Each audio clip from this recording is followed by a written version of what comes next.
welcome to episode 8 of the In Our Headspace podcast. This is going to be another shorter one, but it's Halloween in a day after this comes out. So the day this episode comes out is actually my 21st birthday. Yay, hooray. Isn't that a full moon? You can send me gifts to my P.O. box. Isn't that a full moon? I think it might be a full moon. I have no idea. That would be perfect, though. Anyways, we're going to talk about spooky stories. Jared clued me in that they're not going to be just like normal internet creepypastas, at least the one he wants to talk about, or ones. I'll talk about a creepypasta, but not be, it's going to be a more personal like experience with a certain creepypasta, which is just a scary online story if nobody knows what that means.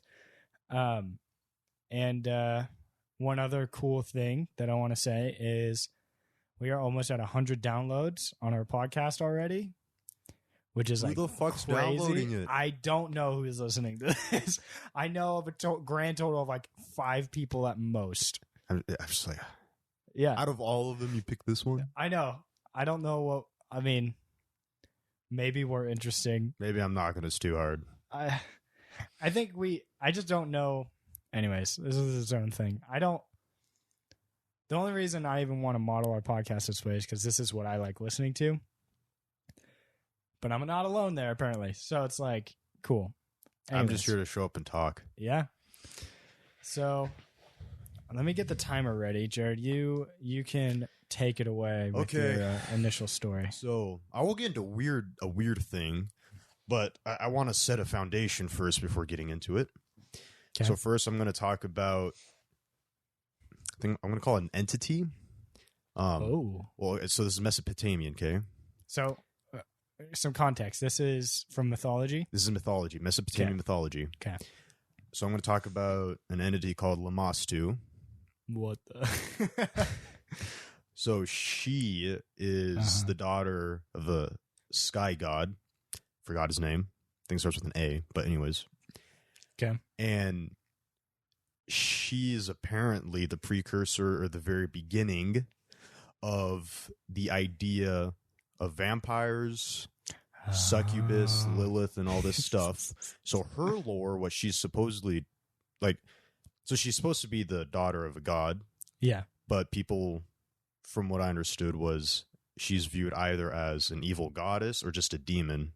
Okay. Kind of breaking away from the godhood type of thing and going to demon. Anyways, her whole thing was devouring newly born children, like drinking their blood and eating the bone marrow.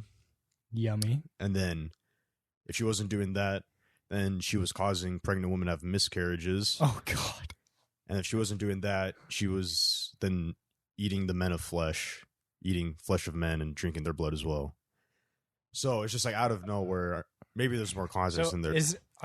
So you're saying she is a lot of the origin for vampires and succubus. She's the origin of this stuff. Oh. And so, because I'm going to talk about vampires later. Okay. Which, looking more into the whole vampire succubi thing, you've heard of Lilith. I'd say it's fairly popular. And let me bring this up. Yeah. I don't know if he's listening, but who's he? My coworker, friend, has a red Jeep that he named Lilith after Lilith. Okay. Apparently, she has a very convoluted backstory into what she really is. Okay. So I didn't know this. So I'm not very well versed in the Bible, but I think you'd call them books, Genesis 1 and Genesis 2. I think you'd call that a book or a chapter. I don't know. That's a good point. I think it's like a story. Yeah. Maybe it is a book. I think it's the book of Genesis. Okay. I'm no authority on this matter. So okay, anyways, I just know this. There's a thing called Genesis 1, Genesis 2. Yeah. Genesis 1, it talks about the creation of man and woman at the exact same time. Mm-hmm. And then there's a story in Genesis 2 that talks about the creation of man. Okay. And then taking a rib from the man, creating a woman. Yes. Which that's Adam and Eve. Yes. And so then there's a lot of question in who the hell is the woman when man and woman were created at the same time. Because there's two stories. The first story is one with man and woman created at the same time. So Adam and Eve is explained In the second part, Right. in Genesis too. But then there's but the original story is a or man and whatever. woman. Hmm. And I think the man is still Adam in the first one, but the woman is a completely different woman because Eve came from the rib. This other Right. woman was created at the exact same time. Okay. And so supposedly, the guy's listening to, this girl is mentioned like 4 times total. She's not talked at all, really. Okay. But supposedly this girl's supposed to be Lilith. And then he starts in, I think, Babylonian mythology or something. There's these things called like Lilith 2 or something, which Oh. are like winged creatures with like female faces or something weird like that, or like demons. Oh, okay. There might be some like crossover somewhere in there because they sound very similar. Right. But this girl Lilith, she supposedly started off by refusing like Adam and God's wishes and revolted against them and decided to Oh. leave the Garden of Eden. And then like all of a sudden there's a huge time skip where she's the mother of demons. Right. And her whole thing is, and I didn't know this, at nighttime she harvests the sperm of men to create more demon children. Oh my god. Is that what the kids call it these days? Yeah, that's what they call it. Harvesting. And there's some weird stuff with I think it was an archangel Uh-huh. that spoke to her, and as punishment for whatever she did, every day they would kill like 100 of her children, Oh, something like jeez. that. And then she had a third part, which I forgot. That's okay. Basically, this character, this idea Mhm. went through a lot because it started off, and I think the first part's kind of the most important part, revolting against God and Adam, because supposedly about reproduction, Lilith refused to be dominated or submitted, so okay, having sex, okay? Yep. Refused to be on the bottom Okay. because she didn't want to be dominated, Yes. and she refused to do that, and there was some weird power grab dominance thing between Adam and Eve where both of them refused. Okay. And Lilith came to the conclusion of, I'm just going to leave. And so that's what she Oh. did. And that's when bad shit started happening with Right. her and her story. And then all of a sudden, again, she's the mother of demons and whatnot Right. and doing all this crazy stuff. Oh, the other one was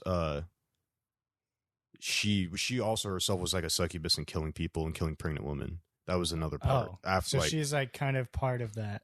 yeah, whole she thing. encompasses that whole thing as well. The same with the Mesopotamian Yeah. Lamastu. Okay. Okay. Now that I've talked about that, I wanted to then talk about something in Filipino Oh snap! folklore. Bringing it home. I know. Which I'm then going to tie into other stuff. All right. Okay. Running the show. Love it. I got to look it up again. So I'm actually, did you happen to see if it was a full moon? 31st. 31st is a full moon? Yes. Okay, I got it. Damn. So this is called, I'm not very good at speaking Tagalog, even though That's okay. That's okay. It's so- understandable. So it's Mana Ana Gal. I could Here. How do you spell it?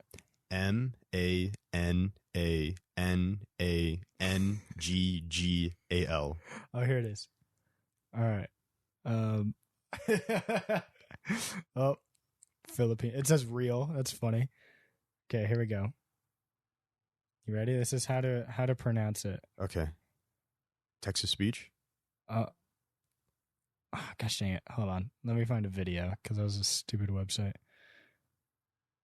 How to pronounce Tagalog. That's funny. Okay. This is like a video telling the story, so I'm trying not to spoil it, but I want to see if it'll Before you sleep, I will tell you the story of Manananggal. There we go. I can't take that serious. Before you sleep, I will tell you the story of the Manananggal. Okay, but this thing is a vampire. Oh, okay. Is what you'd class. Yeah. Christian equivalents of vampire. Hmm. And so, what this thing would do at nighttime, it severs the top portion of its body, rips itself in half. The upper portion has wings. It flies, and it goes and eats the unborn baby and pregnant woman through their stomach or whatever. Dude, I don't know why they had to include the detail that it rips itself. I don't know. And that's the pictures when you look at it. It's just half. Here, Yeah, let me like- look at pictures. and then for some reason people decide to make like fan art anime pictures of Oh, it, of where they try to course. sexualize it. That's essentially the same as Rule 34. Yeah, what I don't get is like, does it rip it? Oh, I see the anime pictures. hmm Does it rip itself in half so it's lighter? I don't know, What but the heck? so this is. I always wondered what the fuck is that lower portion doing? It just stands there. It's just waits for it, standing up. like it's just waiting for its upper half to come back. just it's falls it's just over. kicking rocks or sitting down. Jump roping. And so from here, from What the the Manananggal is said to favor preying on sleeping pregnant women using an elongated proboscis-like tongue to suck out the hearts or fetuses or the God. blood of someone who is sleeping. It haunts newlyweds or couples in love. So is it shaming love? Is that the point? I don't know, honestly. It says it's like a witch. Oh, it translates to one who removes, takes off, separates. Oh, that's it. So one who removes. So, i.e., limbs, body parts, etc. Credit to Wikipedia if Yeah. that's important. It's very important. But I then Interesting. want to kind of jump back into the lust and succubus topic. Yeah. Because I listened to this little talk about this is a thing called the Seven Princes of Hell. Oh yeah. Payman. The German guy, I don't know. Payman is one of them. That's from Hereditary. You watched Hereditary, right? I have not seen Hereditary. Oh, okay. Okay, so he's not on the German guy list. I forget this guy's okay. name. But the list started out with the seven. And what I find interesting about this list of the princes of hell, Yeah.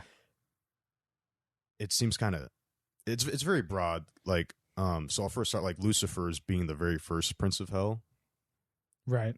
and Like number one or like just starting off the list. But he's okay. supposedly supposed to be the most powerful as well. yes.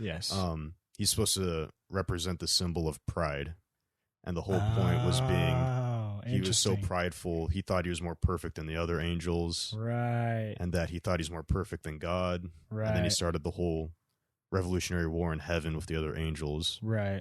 and turned himself into the He- dragon. He viewed himself as better than God, and then God cast him out. Something like that. Something like that. It's just like there was supposed to be some sort of symbolism because it was Michael on the other side, the archangel, Oh, who yeah. led the other angels to fight Lucifer and his angels. Mm-hmm. And there's supposed to be some sort of meaning where God didn't have to intervene for the good to win. It was supposed to be Right. something like that. Something along the lines of that, from what I understand. But I kind of want to read more about that whole story because I find it very fascinating that there was a war in heaven, because that's the last thing you'd ever think of. That I find that very strange, honestly. But that happens before. That happened before any humans were around. I don't know, because Lucifer before presumably. hated mankind because he was bitter that God for some reason prized us so much, even though we were so flawed compared to him. So maybe it happened around. Okay, this will easily be corrected, but I'm just speculating. Does that mean it happened around the time Adam and Eve were created? Yeah, okay, so this was Because Satan was, or Lucifer was the major plot point in the Adam and Eve story. yeah, so to spite God, Yes. there's two stories. Lucifer convinced an archangel, I forget, it's like Sam something. Mm-hmm. He Oh, convinced in this one story, he convinced this archangel to turn into a snake to get Eve to bite the apple. Right. But then in other ones, it's Lucifer who turns himself into the snake. Yeah. It's kind of unclear which one's a snake, but it's someone. Right. But he did that to spite God because he was pissed at God that he loved man so, like, he just loved them for some reason. More than I think he loved them more because Lucifer was also supposed to be, I don't know if I want to call him the perfect angel. Oh, but yeah. he was supposed to be. He was the beautiful one. He was just the angel. He was the perfect angel. I think you got it right on the head there. Yeah. And from God loving us, pissed him off. Because he wasn't center of attention. And then just things spiraled out of control because he thought he was perfect. Right. And then turned out he wasn't. Right. Obviously. And so then it goes more into like mammon. He's supposed to be greed. Okay. And one I found was interesting. He decided for one of the princes, he said the Leviathan was, and the Leviathan is used in it's used a lot because usually when I think of Leviathan, kind of like Jormungandr, some sort of world serpent type of deal. Leviathan's a big thing in Judaism too, I think. And so I thought it was kind of cool actually how he used the Leviathan for being a prince of hell. He referred to it as like its mouth being the gate to hell. Oh, and so when you open it, so he is supposed to represent envy. Mm-hmm. And people that are envious, he swallows. And that's how you like go into hell. Right. And I just thought that was really cool. And how he somehow integrated the Leviathan being in hell. Right. Or being the gate of hell. Hell, yeah. And then another one that I thought was cool from his list was Satan, making Lucifer and Satan two different entities. Oh, interesting. I don't know the exact details because from what I understood, it was Lucifer was just that of a fallen angel, which still turned ugly. But there's also people saying that Satan is, they call him the figurehead of hell. Okay. And not saying like the president of hell. Yeah. It just seems like in different stories, depending on the religion, there's a difference between Lucifer and Satan. But then other times, Lucifer and Satan are the same person. What I was taught as a little kid was Lucifer was his angel name. Satan became his name after he went to hell. Okay. Yeah. And so you have stuff like that. And what was so interesting about Satan, so he's supposed to represent wrath. Oh, okay. And supposedly, during the Middle Ages, witchcraft and whatnot, that was associated, and black magic was associated with Satan, devil's work and whatnot. And it was viewed as something that was, Satan was viewed as something that was weak, pungent, disgusting to, like, repulsive to look at. Right. Something disgusting, disgraceful. Yeah. But not, that was just it. And then when witchcraft came on the rise and something feared like our Salem witch trials, apparently that's when it kickstarted and Satan actually became something feared. Whereas before, he was people viewed him as like some sort of weak entity that was repulsive and disgusting. And fascinating. But then as witchcraft became feared in our culture, all of a sudden the power to Satan increased so much where then people feared him. Whoa. And before, Satan was just nothing. So Satan wasn't viewed the same way as he is now. No. Interesting. And I was like, that's kind of crazy. That is really crazy. That it kind of makes sense to me because during the Middle Ages, I could see people kind of writing it off and they're scared of the fucking Kraken or whatever and all these and others dragons and whatnot. And so, you know, I don't hear too many heroic stories of people like, oh, look out for the witches. Type of deal. And then after time goes on from that time period, witchcraft all of a sudden does become feared. And witches are also known to be like gross and unpleasant and interesting. And so from there, the whole fear of Satan, the power of him just blew up. Yeah. I thought that was really interesting. And then I thought there was another interesting one. Have you heard of Belphegor? It's funny because that name doesn't sound like foreign to me. I feel like I've heard the name, but I have no context to it. So this guy labeled him with laziness. Okay. or representing laziness, which people are critical of because he's more deceitful, manipulative, not necessarily lazy. But this guy just decided to label Belphegor as representing laziness. Sloth. Yeah. And what I found interesting about him, though, is that he would manipulate man to build like demonic structures and whatnot and shrines for him or whoever else, for evil entities or whatever you want to call it. Right. And I just thought that was really interesting because I know there's weird stuff in religious scripture about architecture and whatnot. I know there's this whole story about Solomon's ring, which is supposed to be it. Solomon's ring sounds like sci-fi fantasy. Yes.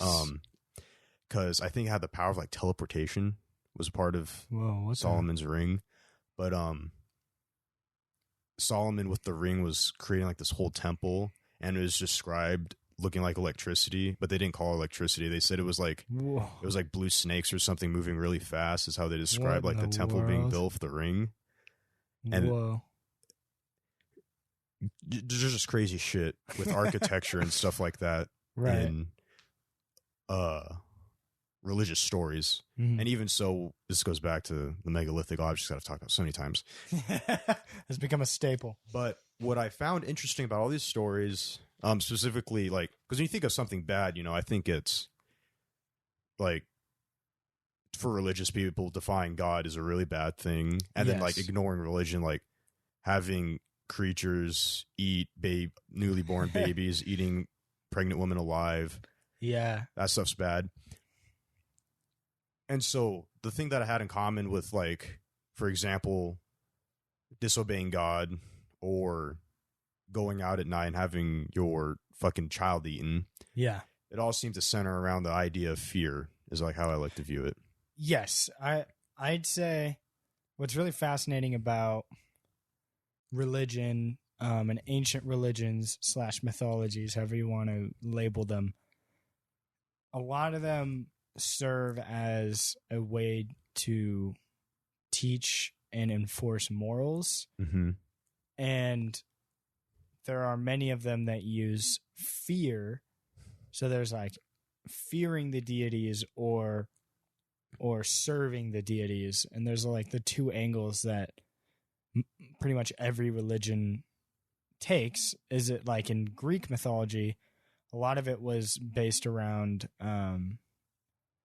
like fearing the deities because they would build shrines and sacrifices and stuff. And then a lot of Christian religions, it's about serving the deities or whatever. But like at the end of the day, it's just interesting that all of them are used to teach you something, and there's a consequence to each lesson that they're trying to teach. And that's what I like, because there's times when you go against the will of God in Christian religion, you get punished. Yes. Some negative consequence happens. Same thing in Greek religion when like Arachne, was it sewing or weaving or whatever to Athena? She beat Athena in a sewing competition, but that was seen as hubris hubris is just an extreme form of arrogance, basically putting yourself on the level or above a god.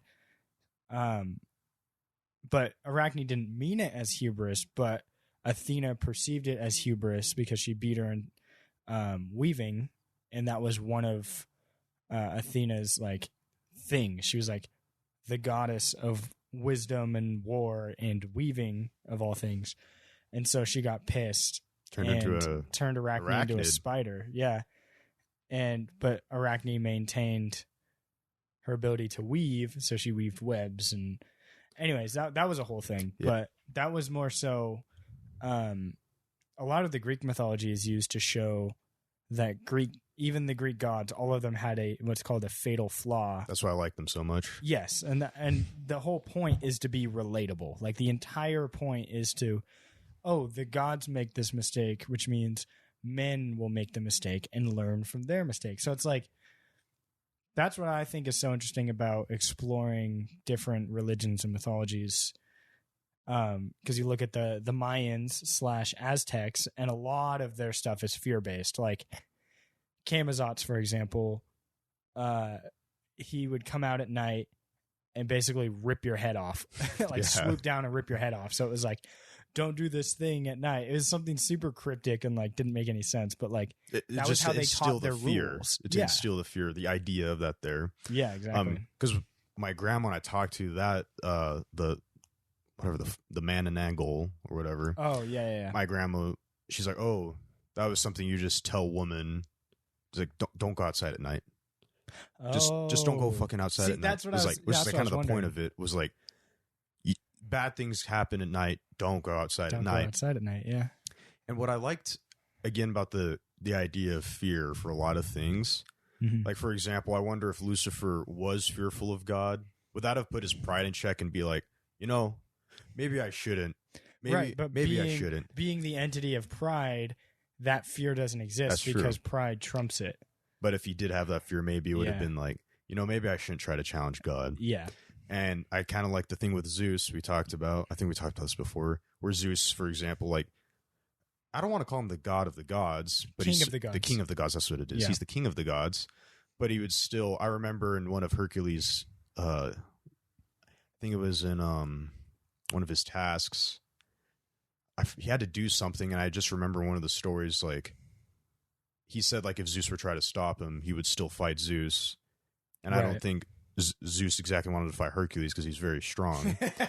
And I also know, I think you were the one that said this, Zeus didn't really want to mess with Nox because she could put him in eternal slumber.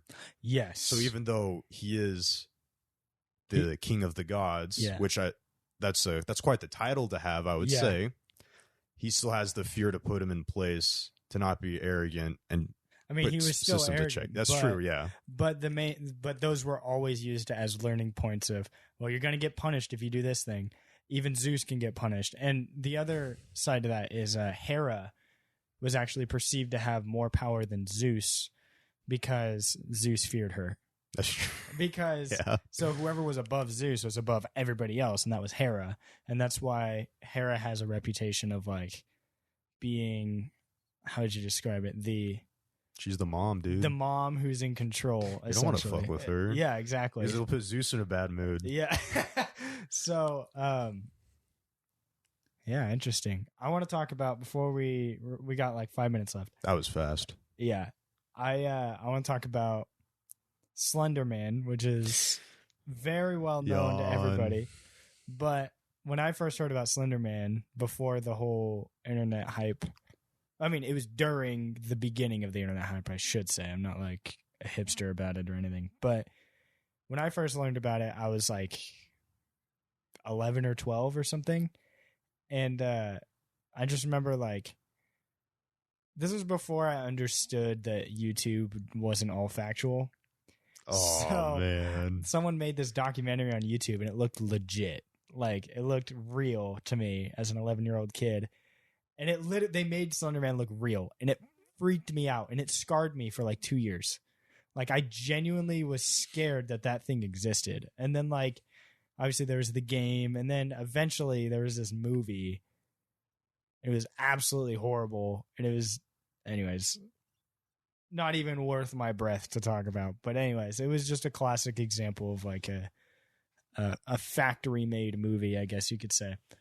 But I just think it's interesting that there's those mythology stories. There's like classical horror creatures like vampires and werewolves. And then within the time that the internet became, like, online social interaction became a thing, like, we have our own modern day mythology, which are like urban folk tales and things like that, where it's like like Slender Man or what was the other one? I don't know. It was the Jeffrey the Killer or whatever it was called. Fuck all that. Yeah, like they're really cheesy and bad, but like that is an example of like that's just something we do as a society and as people. I'll say this. I need to start reading H.P. Lovecraft. Dude, it's so good. Because if I knew more about it, I would love to talk about cosmic horror, because I think that'd be a fitting. I want to give a brief overview of just the one story I've read. I have a whole book of his stories. Okay. I read one, didn't really. it's such a high reading level that it's like it's hard to like stay focused on it. But I think it was called Dagon, and it's this fish man, and it's literally about this guy who I don't remember exactly how the story begins, but he is essentially like he's on a boat and he washes up in the mire. Okay, yeah, the mire. And it's like just this vast like black tar like desert / like swamp. And he also like he washes up on his boat and he puts his boat up and he's basically using his boat as shelter, but then he needs to go out and like doesn't he wander the mire? Yeah, so he wanders the mire and he's seeing all this and it says in detail all these like grotesque things, and it's like really immersive, like you can really like envision it. And then he sees like this fish man, and it's not how you'd expect a fish man to look. It's like really like unsettling. It's not like half fish, half man. And he describes it as like he sees it and it stares him down and it just sprints at him and just like oh god, wiggles at him and just like attacks him essentially. And then he's like, he wakes up and he's in a hospital and it's like in his head. And every time he closes his eyes, he sees it every single time. And he tries to tell people, but people won't believe him. And then they label him as mad and crazy. And then like he drives himself insane to the point where he's like, no one's going to believe me. I'm never going to escape this. I'm never going to get help. I'm going to end it all. And he like jumps out a window and kills himself because he can't escape the madness that was like induced on him. I have a little theory. It's not very well thought out. I need to think about it more. But it does have something to do with the significance of humans. Yeah. Because I was interested, like, God went out of his way to make us. Yep. He had some sort of love from us. Lucifer was jealous of that. We held some special place in his heart for some reason. Because we're the image of him, supposedly. Yeah. Complete 180, looking at H.P. Lovecraft. It seems like there's some importance, because from what I understand from Lovecraftian lore, ignoring Azathoth. Mm-hmm. That's the one where like we're the byproduct of his dream. Just ignoring that. It seems like a lot of these outer entity gods, or whatever you want to call them, like there's like shrines of worship for them where you could worship them. But they don't ever notice us. We're insignificant is the whole idea. And like, why? I just find it because like I know there's some stories, even in I think WoW, because they do have some H.P. Lovecraft based characters. And I just find it, and even in the lighthouse or whatever, the one guy where that's the shrine and he keeps it clean and whatnot for the cosmic horror gods or whatever. It just seems like there's something special about humans. But sometimes they could be taken down these rabbit holes and amount to nothing is kind of how I like to view it. Because I wonder if a quote-unquote human could be destined for greatness, but in order to have something high, you got to have something low. Yeah. In order to have something cold, you got to have something hot. Yeah. And so I wonder if it's just something that could be quote-unquote turned into greatness, could just slave away in like the H.P. Lovecraftian lore, or it's just some cultist in the background that is meaningless when it could be something completely different. Right. That was just something I was thinking about. Lovecraftian, I started watching. I started reading. I got like a decent way into the Call of Cthulhu. And the whole idea was there was groups of cultists that were being like, these detectives were finding their remains of these hideouts, and they were like leaving clues of what Cthulhu was and like describing him. But like there's basically, I'm at the point in the story where like they were on essentially this goose chase trying to like track down like what was going on and why these people, like once they would stop one group of people. Okay. But then another one would pop up. So they're like, this isn't just like one group. Like this is like somehow a widespread thing. I haven't gotten that far into the story, but it was just interesting that like, I felt like the theme was like the inevitability, but the other aspect of it was that the humans trying to make contact with Cthulhu weren't recognized by Cthulhu. Humans were so insignificant that he couldn't care less, or it couldn't care less, because he's no matter what they did. He's like an entity. Is an elder god to the point where like he's beyond our comprehension and he's beyond our reality to the point where like we barely even exist. Just like I wonder if it was this. What were we talking about? I think this was a conversation you and I had where it was like, you don't think about the anthill that you walk by or whatever. Oh, so we're talking about aliens, and I would say like if an alien were to come by Earth, I would imagine they'd view us as an anthill, and they wouldn't really spend much time. Yeah, they'd be like, "Oh, look at those ants." And that's essentially primitive. And that's exactly how the elder gods see us, as like primitive, but like almost annoying or something like that. We're an infestation in their home. And they're like, "We're going to eradicate you." So, anyways, I think that concludes our spooky episode. I thought that was pretty interesting, actually. This is our first time talking about just straight up like fiction or whatever. No, okay, that might be it. Talking about something that isn't like mythology, our opinion on something. Yeah, which is cool. So we could probably do more of these for different themes. I do like talking about this, but maybe since this is a limited time, like this show is a shorter episode, we could potentially expand on it next week if we wanted to. Yeah, I just thought it would be really nice to quickly get into it because like Halloween, monsters, fear, and whatnot. It's the season.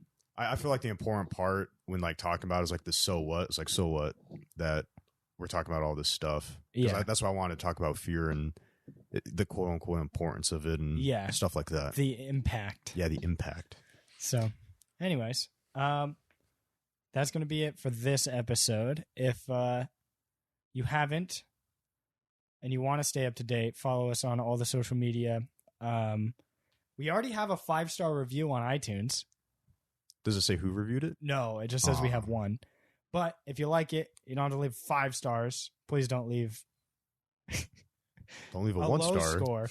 But if you like it, leave a review or just give it a star rating. You don't have to type anything out. The person who did it didn't type anything out, which is fine. But it helps like when people are searching through stuff. Oh, this has this many stars, and they can kind of gauge without having to get into it. We post every Friday, new episode. These last 2 have been short because of a storage space issue. So technobabble, but next week we're gonna get back to our normal full-length episodes.